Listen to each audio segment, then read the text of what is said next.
In Matthew's Gospel, we learn that an angel of the Lord appeared to Joseph in a dream. The word angel literally means a messenger. Various ways were employed by angels, both in the Old and New Testaments, to communicate the will of God to people by dreams, visions, assuming human appearance, and so on. The angel of the Lord will appear in a dream to Joseph 4 times, as noted in the Gospel of Matthew. The first is when Joseph was reflecting on dismissing Mary quietly for her apparent unfaithfulness to him. Second, right after the birth of Jesus, when Herod was threatening to kill the child. Third, after the death of Herod. And finally, when Joseph became fearful of Herod's son. In each of these instances, Joseph responds with obedience to the revelation of God's plan for him, for his family, and indeed for humanity. It is significant to note that Joseph embraces the Christ child because of a dream he had. We all have had many dreams, some of them strange ones, and we don't respond to every dream or act on them.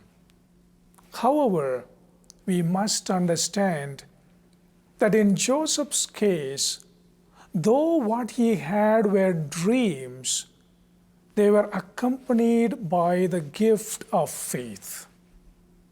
Joseph knew with a certainty beyond human reason that the voice of God had spoken to him, and he responded with generous faith. Do we think Joseph was afraid in each of these instances? As a human being, he must have been afraid. But his fear became secondary to his faith in God and God's plan for him. Sisters and brothers, we may not have dreams through which God speaks to us in the form of an angel, but God does speak to us regularly in many ways. God speaks to us in the silence of our hearts. God speaks to us through the scriptures and sacraments. God speaks to us through His creation. And God speaks to us through the people in our lives. The question is whether we listen to the voice of God and respond with faith as Joseph did. Like Joseph, we might be afraid, especially in these challenging times. To follow Joseph's example means turning to God in times of great difficulty and listening attentively to God's plan for us.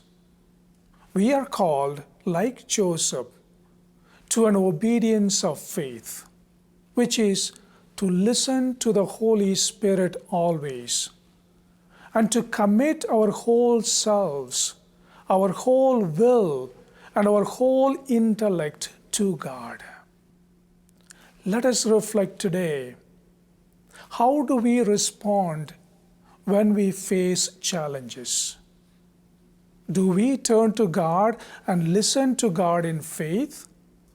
Or do we rely on our resources alone? Join us tomorrow to discover Emmanuel. May God bless you and your families.